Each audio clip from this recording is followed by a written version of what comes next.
the students get to choose their own major project. So they really take a lot of responsibility for their own learning, their own investigation.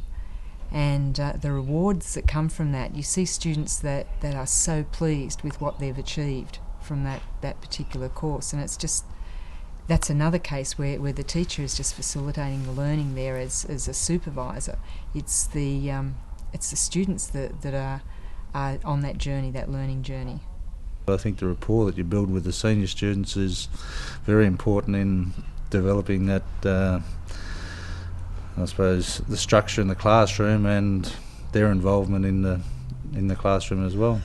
Well, it makes it that one step easier for engagement in Oh, terms for sure. of they like the teacher, they know that they're going to get a good reaction or response with the teacher, then that's part of that. That's first step towards their engagement there. Plus, I suppose, seeing a purpose. Yes. At the end of it, that the outcome is not just a mark, it's something that they can take into future life rather than just something they've got to do because they're at school. Yeah.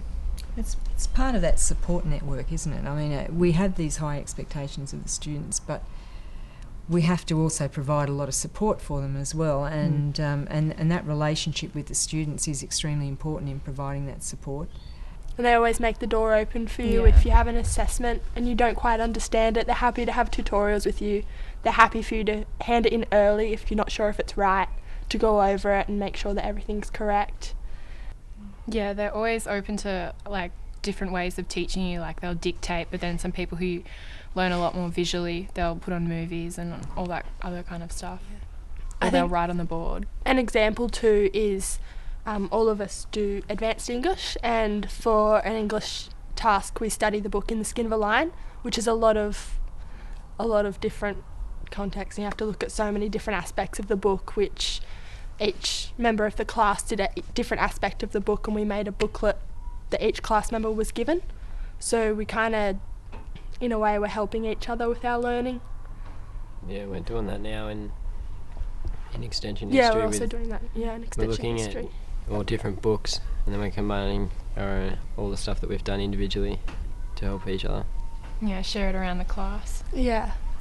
I think the main thing that teachers can do to encourage their students to learn is to actually be energetic about their subject, to actually make the subject exciting. If they just come in and it's just a job, well, students will pick up on that and they won't learn as well. So, I suppose a big thing with working with senior students is giving them the respect of being young adults and things like that, not treating them like children and letting them make their own decisions in regards to their learning and stuff like that is a big thing. I think probably the most important thing that a parent would like from a teacher is respect for their child and also support, so that the student knows that at any time they can go to the teacher and get help, or if they don't need help, that they will be quite comfortable and let them work at their own level. In relation to senior students, I think it's really important to identify that as young adults they have responsibilities that they need to accept as part of the learning process, and to maximise the development of those skills and attitudes, knowledge I suppose, that will best support them in their learning. So the idea that a teacher and their students are working together to maximise learning rather than working counterproductively is really critical, and the idea of developing positive relationships of a mentoring, coaching style with a young learner as compared to perhaps a more traditional didactic style of teaching. And that rich development of relationships supports maximising student input into their work.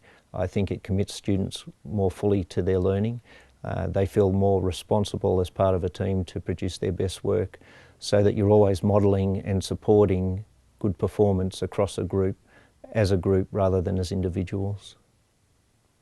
Basically what I think teachers do to engage us in learning most is treat us as their equals as well as everyone else in the class as equals.